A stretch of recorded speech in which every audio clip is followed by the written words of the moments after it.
gentlemen, boys and girls, ghosts and ghouls, it's time to read, scream, repeat. So put your hands together for a fantastic welcome. It's Mr. Dilly.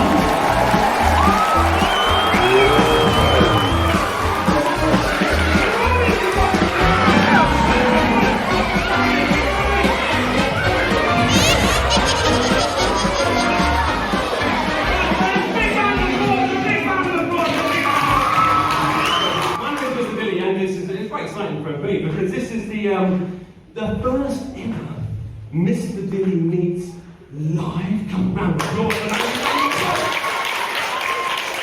We have a great foundation because today we will be celebrating this very, very spooky book over here called Read, Scream, Repeat. And this is something we have some wonderful people joining us today. Who's very excited about winning some money?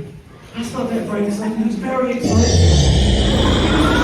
Very excited! Before we introduce Jennifer and the rest of our authors, we're going to have a little bit of a sort of a, I don't know, spooky, spooktacular kind of warm-up stuff. Before that, I need you all to stand up.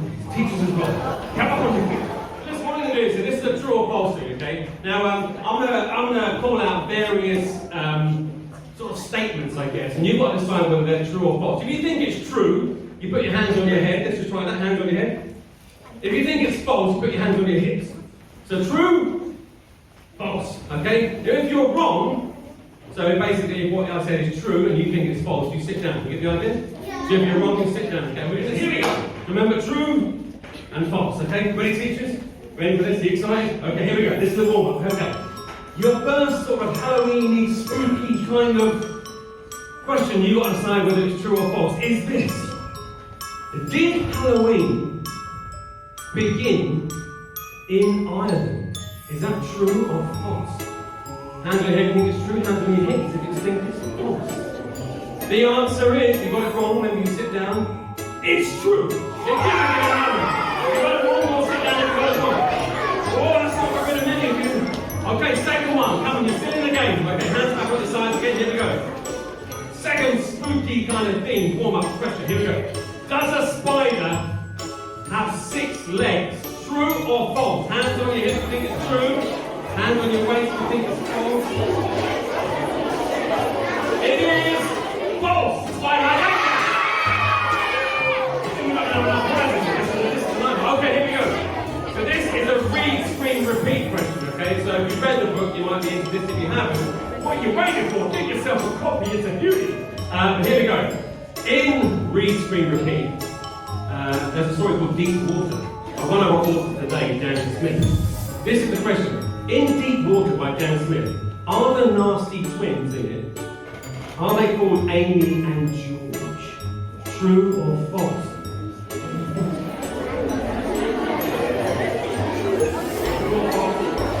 The answer is true.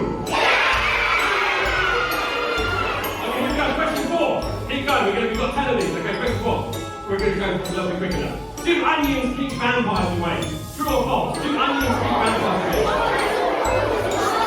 The answer is false. It's done. Here's another one. Here we go.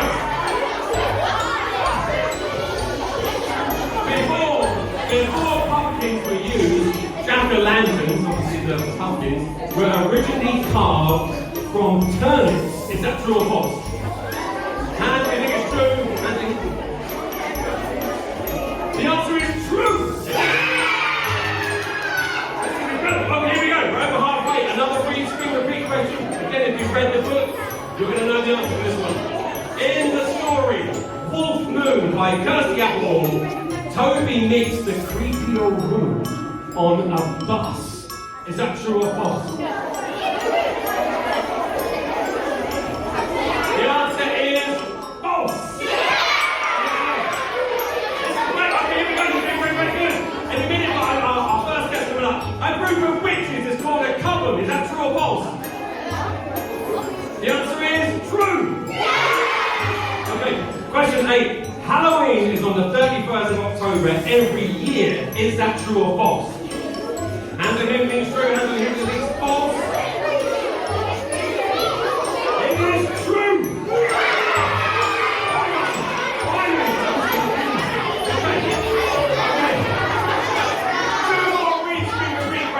Here we go. We're going to finish off today. And afterwards, just give us a random voice, you've got it right. In the story Tell Us Spring by ELLE McNICOLL, another one of our wonderful authors today.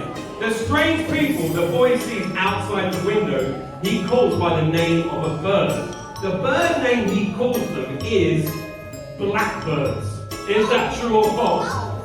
Is that true or false? The answer is false! It is magpies! You guys are great! Okay, last question. Look, you got this. We're already dancing. This is very exciting. Okay. Last question. Another read, screen, repeat question. In the story The Pond by Jennifer KILLICK, the nursery rhyme Nicole hears being spookily sung is Itsy Bitsy Spider. Is that true or false? It is false! I can't give you all prizes, but we'll do some other stuff later on. Give yourself a big round of applause. It's time to welcome our first guest, Jennifer KILLICK. Round of applause!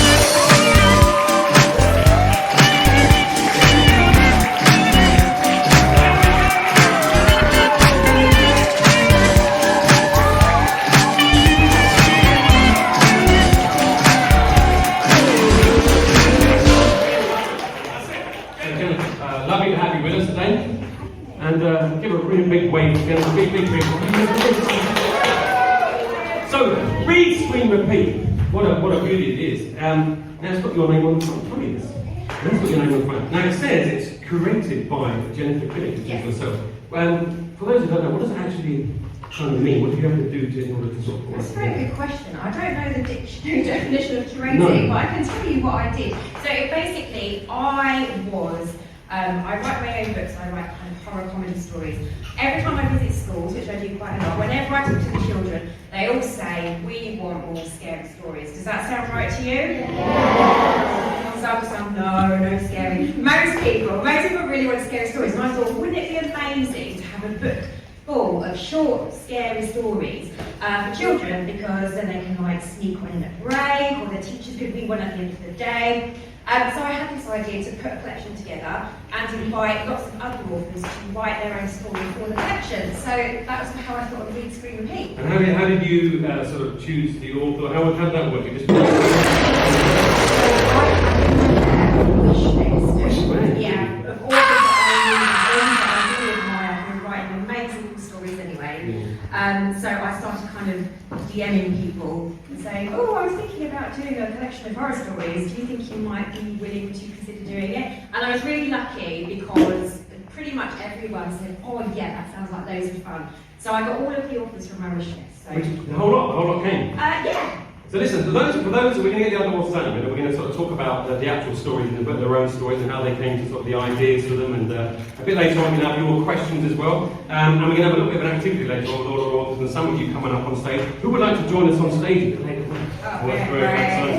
I don't know, there's a fantastic introduction to this, so you don't have to read it all, but you can sort of skip through it. For those who aren't aware what Read, Screen, Repeat is about, obviously you said it's sort of spooky, sort of horror stories and have the author and stuff. Do you want to read some of that, or do you want to sort of like kind of go? So this is the introduction that Jennifer wrote in Read, Screen, Repeat. So tell us a little bit more about what the book's about. If you haven't read it, haven't got a copy, you might go, I've got to read that. And it even might terrify you a little bit, but still read it, it's great fun. Okay, so I'll leave it over to you. Okay, so this is the intro I wrote for Read, Screen, Repeat. So it should give you an idea of whether you like the sound of the book. So I wrote, Dear Reader, do you enjoy a heart-lurching jump scare? What about spiders crawling back down your back suspense? Or scenes so spooky that you shudder? If you are answering these questions with an exciting yes, then this is the book for you.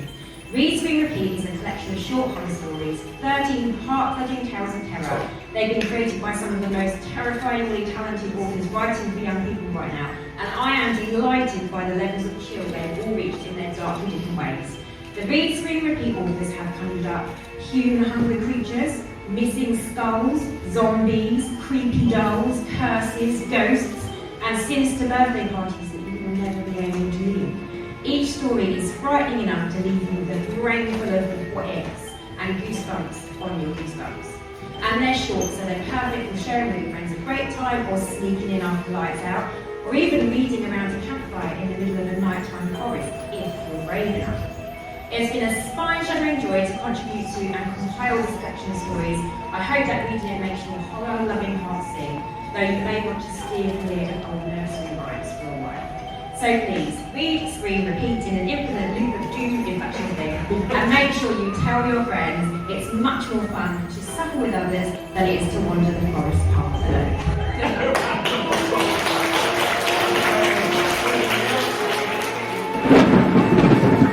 Let's get ready, so let's go for the next guest. He should be hiding back there somewhere. Can we please welcome onto the stage, please? I'll get your music ready. Mr. Get ready? Dan Smith. Give him a round of applause.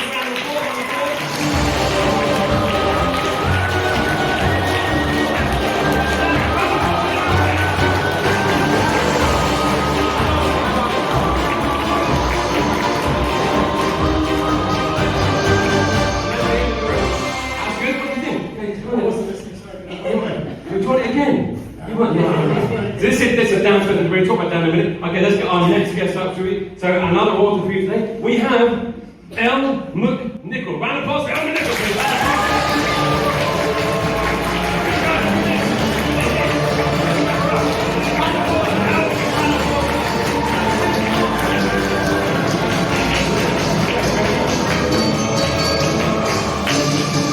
I like the end of this, ELLE. It's got a nice kind of dramatic end. It's very, very good. And last but not least today, please put your hands together again for KIRSTY APPLEBAUM, please. Round of applause.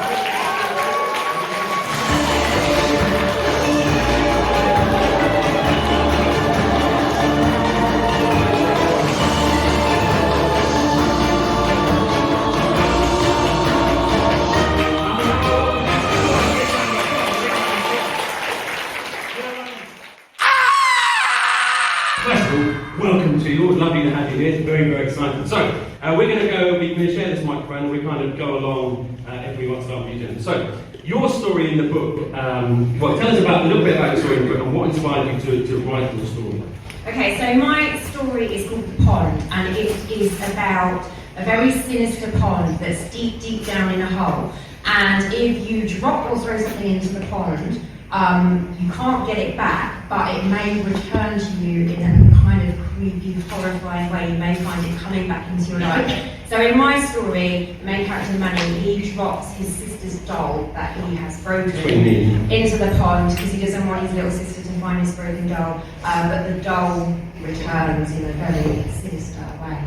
I don't know about you, dolls back to life. Yeah, absolutely. I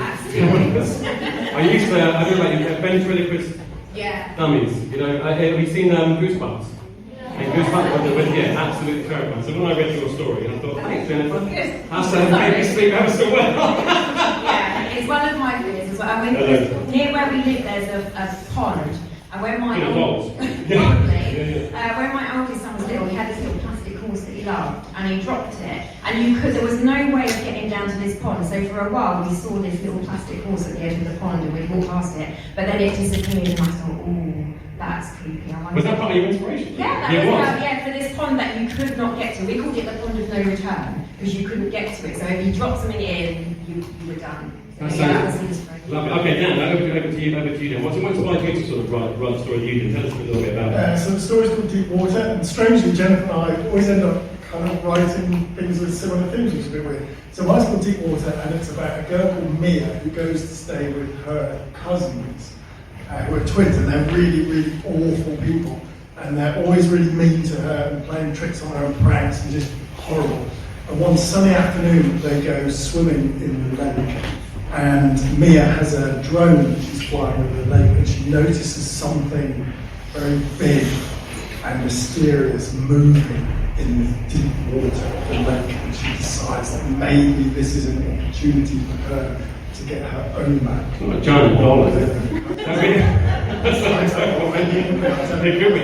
You have to find out. So, Maybe the next one. yeah. So in terms of the inspiration for that, so gentleman saying about the pond near where she lived and the horse. Do you have an actual inspiration for that? Or just a general thing of deep water and kind deep of? water's kind of scary. I like swimming. When I was growing up, we used to go and stay, sometimes weekends we used to go stay by a lake. And everyone was like, oh, isn't it amazing, we go swimming in the lake. But the lake was really, really deep. And to get into the sort of the bit where you can swim through the shallows, you have to sort of swim through this area where there are all these water weeds and things floating, and they would stroke and tickle against your legs. And I used to hate that when I was in the lake because I felt like it was something that was going to drag me. That's been, I've done about an interview, I used to get that with seaweed. Yeah, and then say you go around your legs, the same sort of feeling, that sort of slimy things on your legs, never good, is it? So let's pass on to Elle. So that's about your story and kind of what inspired you to write it. So mine's called Tallis Springs, and it's about a very small town, and it seems absolutely perfect from the outside. But James, the main character, who lives in this building called the nursery, he looks out of the window every day, he thinks there's something not quite right in town, and then when children start to go missing from the nursery, James is convinced that something in the town is stalking them, basically. It's a very creepy story, and it takes you by surprise, that story, it completely does. Well, what was your inspiration from it? Like, you had these sort of tiny little references to me to sort of various, not stories, but I think sort of films from it, but all films that none of you are old enough to see, like Stepford Wives and Shutter Island and things, but it was kind of about, I don't find monsters scary, and I never did as a kid. I don't find things that are different scary, because I was a bit different as a kid. I find things that look very normal very scary, and things that seem perfect, I find perfection very frightening. So that's a little bit about what I think what inspired it, was everything looks so perfect and serene, there must be something dark going on. It's quite a current story as well in terms of thematic. I hope so. No, but you don't mean thematic, it really is. Okay, Kirsty, what about yourself? So tell us about the story, what inspired you to write your story? Hi, my story is called Wolf Moon, and it tells the tale of a boy called Toby, who is on his way to his grandmother's house on the night of the full moon. He usually goes with his family, but today he's travelling all alone. And it's actually inspired partly by the story of Little Red Riding Hood. And of course, Little Red Riding Hood meets something very sinister on the way to her grandmother's house. And Toby also meets something very sinister on the way to his grandmother's house. So it's partly inspired by Little Red Riding Hood. And it's also inspired by an old Hammer horror movie I saw, where it was a horror story, but it all took place on a train carriage. And I think there's something really creepy about, because you can't get out, you're there, you're hurtling through it. No, not to give you nightmares. It's train's fine. So I thought, it's a mixture of those two things. Yeah. And so the inspiration that was from things that you actually found scary yourselves, and it's really the sort of what things people do find scary, and there's a lot of common things in terms of what we kind of do in terms of that. What's your, I'll be starting with you, Kirsten, what's your favourite thing about writing a horror story or a sort of a scary story? Was there something sort of favourite you had about that in terms of? I think my favourite thing is that you are kind of allowed to, because sometimes when you're writing children's books, you have to kind of, your editor might say, oh, you might need to soften this, you might need to soften that. Yeah. But that was great. Sarah, the editor, said, no, you've got to make this a little bit more. So that little bit more scary. So I think that was my favourite thing about it. It's like you could really go for it. Yeah. What about you, Elle? Sort of the approach and sort of horror story? Yeah, I agree with Kirsty, absolutely. Having a bit more freedom to go into a bit of a darker space is definitely fun. I think also just remembering how much, when I was your age, long time ago, I remember how much I loved our teacher reading Anthony Horowitz horror stories to us, and Darren Shan and all these horror writers, and it was just different to have horror read to you in school. It was so much more alive. It's a genre that people love to share as a group. So I think writing it, knowing like this is going to be fun. Yeah. And then what about yourself? Similar, really. I think I've been a bit of a horror geek for a very long time. So it's just really nice to see it having a bit of a resurgence, I think, and see people are looking to read scary stories, so it's great that I was asked to write. There's something wonderful about it, that sort of sense of like, if it does, you know, scary stories, you know, with all stories, but scary stories, you tend to sort of sit, as you said, sit around and read together. There's a sense of being slightly fun in a nice way, not like either together. It brings you kind of in, and you sort of share that kind of mystery and that sort of emotion, don't you? Which is quite a nice sort of feeling. You're getting scared, but in a safe. Yes, it's always good. Yeah. And I think children writing those things. Oh yeah, absolutely. And Jen, what makes sense? Well, I mean, because I write horror series anyway, Yeah. which I kind of fell into by accident. Yeah. But I absolutely love it because I am scared of honestly everything that is scary. I am scared of it, and I find it helps me to write about scary things. And I do, again, I love that thing of, you know, if you watch a scary movie with someone and you both jump in the same bed, it kind of bonds you and you have that fun, bonding, horror story kind of situation. So yeah, I just find it really fun. It's fun to be scared in a not so traumatic that you never see again way, but in a like... That's always good. Yeah, but just that fun bit of scare, that gives you that bit of adrenaline rush, like being on a roller coaster. Yeah. There is an amount in that sort of brings me to life. Okay, we're going to have a couple more questions, and then we're going to do a little activity with the authors are going to do it, and we're going to get some volunteers from the audience in just a minute. I know we're very excited about that. I think Elle's actually terrified, isn't it? It's fine. No question. Okay. Actually, this kind of adds on to what you just said. Do you, and this might be something you might think as well, is that do you like to be scared when you're reading or watching something? It kind of adds to what you sort of just said, but you know, we can go quite quickly about this. Do you sort of like that feeling? Do you sort of I do, to an extent. So Yeah. I like horror movies, Yeah. but only a certain kind. There's some horror movies that are just too much. Oh, yeah. I like that fun, bit of a jump, some horrible, creepy, sinister, creeping Yeah. stuff. But yeah, nothing that's so awful. No. I like the jumping ones. Right? Do you like that sort of thing? I do, yeah, weirdly, horror and scary things sort of make me feel cozy and safe. That might sound This is nice weird, bit but- though. Yeah. Yeah, I agree. I don't like gore. I Mm. don't like things that are sort of excessively gory, but I do love spine-tingling and horror and Yeah. Stephen King and Hitchcock and yeah, absolutely love I'm it. sorry, yeah. Wait, what's up? Yes, I absolutely do. I like anything that makes me feel something quite strongly, like fear or sadness or something like that. I think that's good writing. It's making me bring out emotion like that. Absolutely. So yeah, I love being scared and everything else. Yeah. So, just for the children, this may be what you're saying, sort of inspire them to sort of, if you haven't done already, write your own scary stories and stuff like that. Do you have any sort of tips, it's not you, Kirsty, to sort of approaching their own story? In fact, let's break down into two bits if I may. But the first one was, were there any challenges to writing when you're writing something obviously scary, you've got to building that tension, building that kind of sense of danger. It can take a bit of time, but you've got a short story, you've got obviously less time to write that story. Was there any challenges that did you find that challenge, the challenges to writing a short story and kind of building that tension in quite a short space of time, or? Yeah, that is quite hard. I think it's always quite hard writing a short story, actually. You've got to get that whole range of emotion, that whole range of story arc into a short story.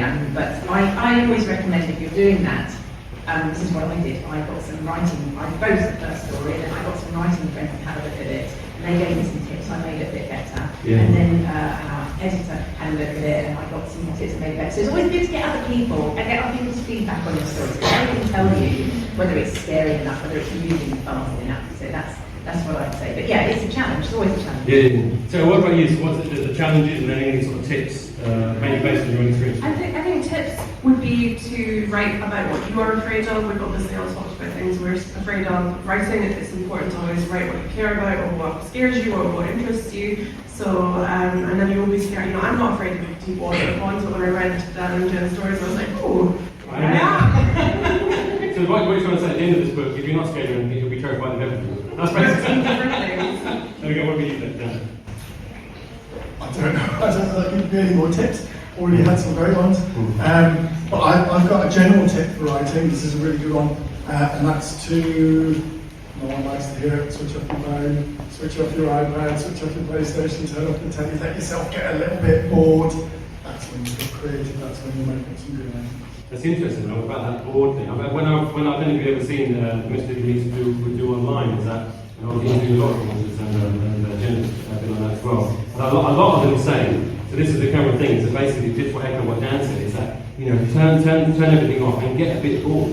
Literally, and at those points, ideas pop into your head, don't they? When you just sort of like, nothing to fill it, and it just ding, disappears, doesn't it? So what about yourself, Jennifer? So the last thing. Ooh, like what Elle said, I write about things that scare me because I feel like then when I'm writing the characters experiencing that thing, I can I get what it feels like. I also think it's really important when you're building suspense to use all of your senses when you're setting a scene, because if you use there's a strange smell coming from something or a sound, it makes the writing more powerful and really draw your readers in. So don't think about just what you can see, think about what you can hear, what you can smell, maybe the wind's tickling in your neck, so you can Yeah. That's fantastic. Okay, now listen, I'll take the brief for a minute. We are going to do a little bit of an activity now, and I think we know what to call it really, because it's an interesting one. We're going to... It's monster mummification, everybody. Monster mummification. Now, we're going to put our authors into two teams. Okay, so it's probably easy to have Kirsty and Elle together and Dan and Jennifer together. And we're going to have, I think two children for you and 2 children for you. A mask for you. Okay, a mask for you. Okay, we have a mask for you, and you get the pocket. It's all good. Okay. Now what you do is put your mask on, and I'm going to ask you if you can come and stand face to front. About here, come stand this way, and you're going to put your feet together, okay, and arms at your side, alright then, arms at your side, you come stand over here, go out here, okay, feet together, arms at the side, you're going to do the same thing, you can see, you look slightly terrifying at the same time, so that's good, arms at your side, that's good, feet together, arms at the side. Now, in a minute, our authors are going to have 60 seconds on a timer, okay, I know, it's pretty tense, to mummify each of their monsters here, okay? Now I'm going to give you a handy mummification tip, okay? This shouldn't break so bad, it's quite good quietly. I would start at the feet. Sorry. Rip the toilet roll already, it's incredible. So what I want to do is start at the bottom and then kind of walk it round, okay? And if you keep your arms at the side, we're going to get the top. Obviously, we're not going to cover the head. We don't actually want to turn them into mummies in that sort of sense, okay? So we're going to go all the way up. Now, after the end of that 60 seconds, okay, we're going to see, obviously, go along to see, well, we get the judge from you what you think are the best rat mummies, and you get some prizes. Does that sound good? That sounds good. Okay, so, I might give you a little mask now or something. What would you like? The toilet roll. I can do toilet roll, okay, and the authors get a nice roll of toilet roll. Now, if, by the way, always handy, if you run out of toilet roll, okay, and that's always a thing, isn't it, everybody? We've got a spare one in there. Do just help yourself, okay? I might leave this at the front for you, just there, just in case, over there, okay? So that's just for you all. Okay, so can we get all a big round of applause, please?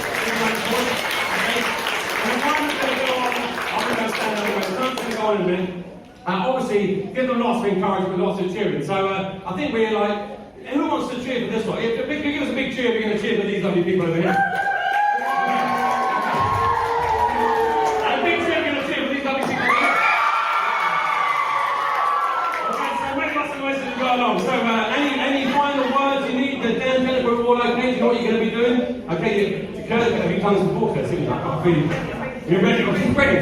She's fine. Okay. So here we go. So we're going to find a bit of music. Here we go. And then when I say go, you're gonna go. Here we go. So and go. Here we go. Here we go. Here we go.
the hard task of actually trying to judge who the winner is here. Of course, we're all winners, because to try and modify anybody with a bit of toilet roll can be a little bit tricky. I'll tell you what, we're gonna I mean, this is unbelievable. Look at this. Okay, so we're going to go along and just going to have a look at just you know, the artistry. I think we're calling it art. I mean, really, it's really quite something. We're going to start with the lovely KIRSTY APPLEBAUM's handiwork here. Cheer yourself. So let's have a little look here what we're going on. I like the scarf arrangement. That's very, very nice over here. But what do we think? So if you think KIRSTY deserves to get that sort of prize with these type of children, a round of applause for KIRSTY.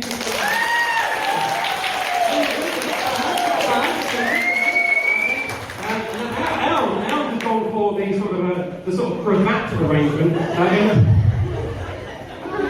Yeah, it's gone for the Parisian style kind of arrangement. You've got a little bit more coverage than KIRSTY. We haven't, of course, got the scarf, which is a little bit of a disappointment. I'm sorry about that. So, a round of applause for Elle. If you think Elle. Okay, now over to defective toilet roll is always a problem. You may know that, Eric. So, well, what do you think of Dan's work here? Anything good? What do you think? You think it's good? Yeah. Yeah, so you're in front of it. Okay. So, Dan's gone for the bottom heavy approach here. Literally, which might work nice with the toilet roll and the rest of it. But a round of applause for Mr. Dan Smith.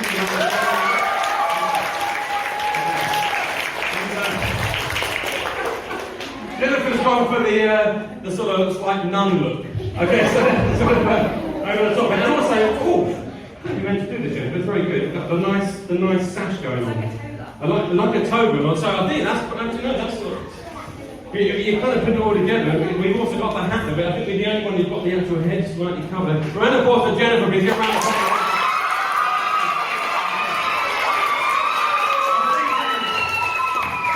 I think what we're going to do is we've got a couple of these. So what we're going to do, I think these are light up glasses. I can't believe. Look at this. I know. We haven't got one for each of them, but look. Can you believe the joy this is going to give you? Fantastic. So I can't turn them off, they don't turn there, okay? So listen, in a minute now, we 1, 2, 3, burst out your mummies and the music finds. I'll get that your way, here we go. So, when they burst out of their bandages on 1, 2, 3, give them all a big round of applause, okay? So ready? Get ready for this, ready? 1, 2, 3, kick it back! Okay, so, I think so everybody, it is now time for questions from you, the lovely audience, to our wonderful authors. So, how we're going to do this is we have a microphone here. I'll be coming out into the audience. If you've got a question, put your hand up, and I'll put the microphone in front of you, and you can ask away. And obviously, you can direct it to all the authors at once, and we can go along and they can answer one at a time, or you can direct it to specific authors if you want. So, has anybody got any questions? Please put your hand up if you've got a question. Just come down here. You obviously say your name. Hello there. What is your name? Malika, do you have a question for our lovely authors? Okay, what's your question? What's your favorite horror movie? Favorite horror movie? You've got to keep this sort of slightly, yeah, okay. So, I don't know, anyone want to start off? KIRSTY, the horror movie? Okay. The movie's quite traumatic. My favourite horror movie for when you're younger is Monster Inc. It's all about being scared. It's great. That is good fun, that is very good. Monster Inc. Okay, Elle, what's that? So this is technically television, but it's an episode of Doctor Who called Blink. It's about snow angels, and they freeze when you look at them, and then they move when you're not looking at them. That's Who's ever seen that episode of Doctor Who with the stuff? That is quite terrible. That's a really good idea. It's very simple, but a really good idea, isn't it? What about yourself then? Oh, I think if I had to pick a favourite horror film, that's a little bit old for you guys, but sometimes it's quite fun to watch things when you're not supposed to, and that would be Gremlins. Oh, Gremlins. Who's seen Gremlins? You all seen Gremlins? The Gremlins is actually quite funny. Okay, I'll get it.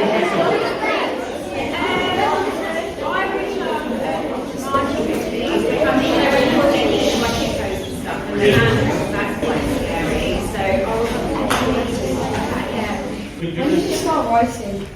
When did you start writing? Okay, so that's good. And yeah, is it? And yeah, you've got to stand up for the rest of the day.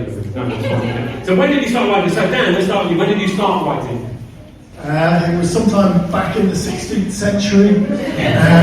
When I was a teenager, I started writing, not because I wanted to be an author, just because I liked stories. And I was a very moody, sort of grumpy, bad-tempered teenager, so I wrote lots of really moody, grumpy, bad-tempered stories, and a lot of them were horror stories.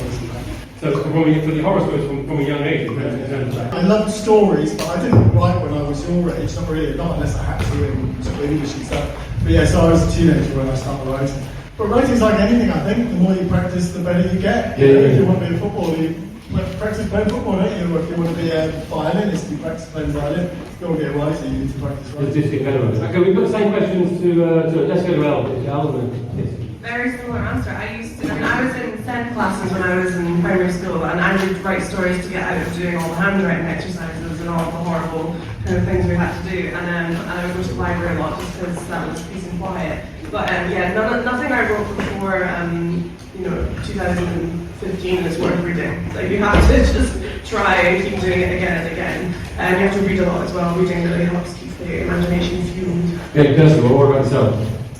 I did write stories when I was little. When I was, even before I could write, I used to make up stories. I used to make up stories about a witch called Witch Mabel, who rode a motorbike instead of a broomstick. And my dad would write them down for me, and I would draw the pictures. So I did write when I was little, but I didn't think about, we didn't have author visits or anything like that. And I didn't even think about being an author. It didn't even kind of pop into my head. And after I left school, I sort of stopped writing for lots of years. I didn't do any at all. Then I started writing again when my children were little, because I started reading all these lovely children's books with them. But that inspired you to write yourself. Exactly. I thought, this is what I want to do. So there was a big gap when I didn't do any writing at all. But I did write when I was young. Yeah. Okay, Jennifer, really, really quickly, then we're going to try and get as many questions in as quick as we can with some punchy quick answers, so we've got no time. Okay, you should. Same as Kirsty's. I did it when I was younger. I assumed I couldn't be an author because I thought it was the very special, exciting, glamorous people. So I went and did loads of other jobs, which were really boring. When I had my oldest son, when he was little, I thought, if you love something and if you want to do something, you need to give it a try. Be determined. You never know what happens, so I went back to writing. Who's your favourite villain? Oh, that's a good one. Who is your favourite villain? Well done, Ian. Thank you very much. Your favourite villain? I think for me, my favourite villains are all in manga. So, did you say villain? Yeah, villain, yeah. So, the villains in Demon Slayer and the villains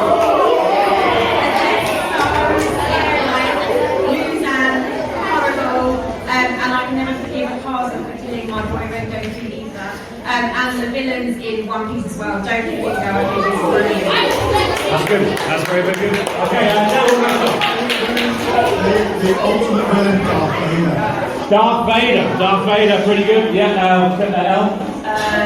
Either the Joker or Scar from Lion. Oh, Scar, yeah. I was a little bit worried there that Dan was going to say the same thing to me, but he didn't. For me, it's the Daleks. The Daleks, very good. Okay, two more questions. What to be as a kid? That's a good question. What did you want to be as a kid? Thank you very much. Sit down there. When I was a kid, I wanted to be a vet. I'm not a vet. Okay, what you will? I wanted to be an archaeologist, which is someone who digs up ancient artifacts, and then my teacher went, everything's been dug up. Every time I read a newspaper that's like, we found a new vase, I'm like, should have been me. Dan? I wanted to be a cowboy, and then I wanted to be the $6 million man, and then I wanted to be Doctor Who, and then Han Solo, which is what I still want to do. That's fantastic, that's great. And Jennifer?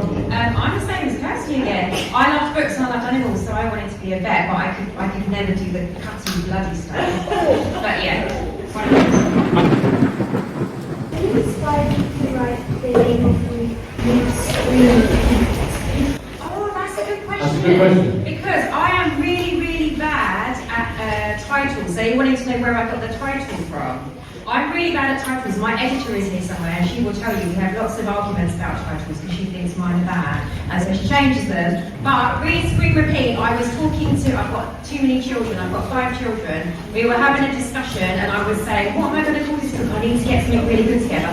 And we were thinking about, you know those sayings where they go live, love, laugh, and all those like really cringy, cheesy things. And keep calm and eat chocolate and all those things. So we were thinking along those lines, and we thought read, screen, repeat, and I was like, oh, I love that. And luckily enough, my editor loved it as well, so we got to.